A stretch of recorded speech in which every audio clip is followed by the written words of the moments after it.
I'm Joe Reed, and this is Behind the Mic with AudioFile Magazine. Alan Minskoff has been with me for the whole week, and we have had a great week. So, Alan, how are you bringing this week to a close? Well, we are truly going to stick the landing because we are doing food for thought, essays and ruminations by the quirky, funny, and erudite Alton Brown. Oh, cool. We know Alton, the Food Network fame, and he is I called him a celebrity foodie.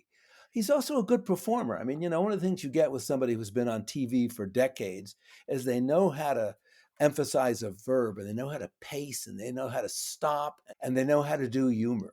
They know how to tell a story. Exactly. So, tell me what Food for Thought is about.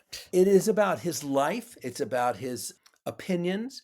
It is about his experience with television. It's part memoir, part essays, and all him. Okay. And one of the things that's fun about him is he's so opinionated. From the utensils you need, you should multitask with utensils in the kitchen.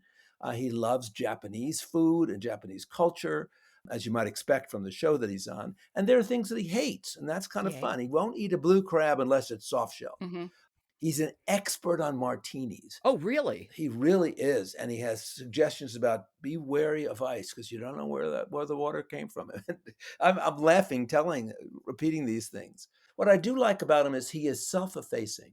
He's had, this is not a guy who went to college and then a couple of years of culinary school in New England, but he's really made himself.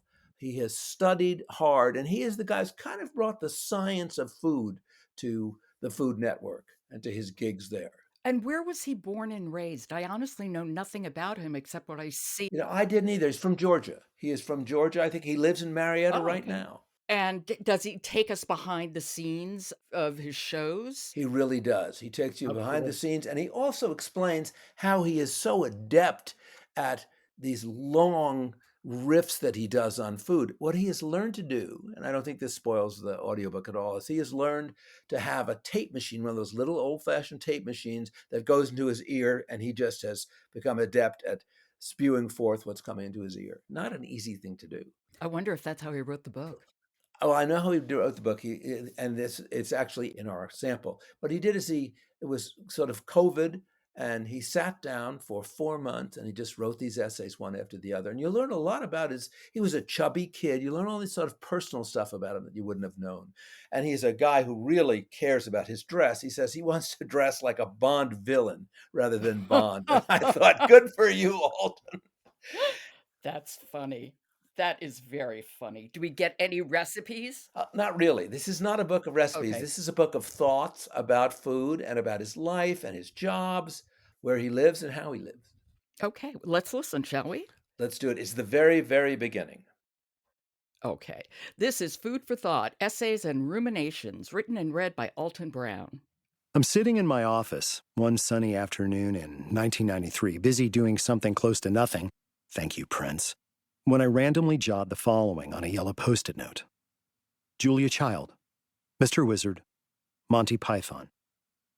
A juxtaposition of unrelated forms, perhaps, but this humble list was actually what I wanted in a cooking show. As a culinary hobbyist, I'd been watching Dump and Stirs on television religiously since the late 80s, back when PBS was the only network featuring food programming on a regular basis.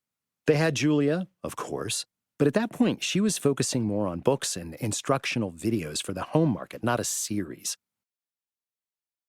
Oh, he is a good narrator. He is really good. Yeah, I think he is. It's a wonderful audiobook to end the week on because you can unabashedly recommend people. And it's also the kind of audiobook that you can dip in here and dip in there, and you'll still get a lot out of Yeah, I'm thinking like this would be fun to listen to when I walk the dog. That's how I listen to it. Yeah. Yeah, there we go.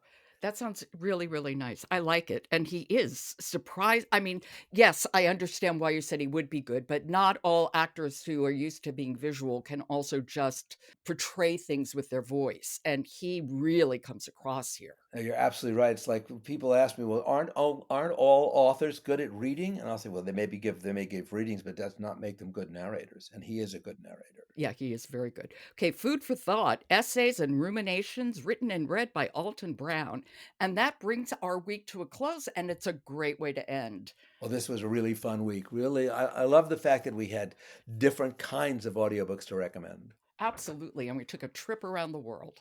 Alan, it's a pleasure as always, and I'll talk to you next month. And I look forward to it.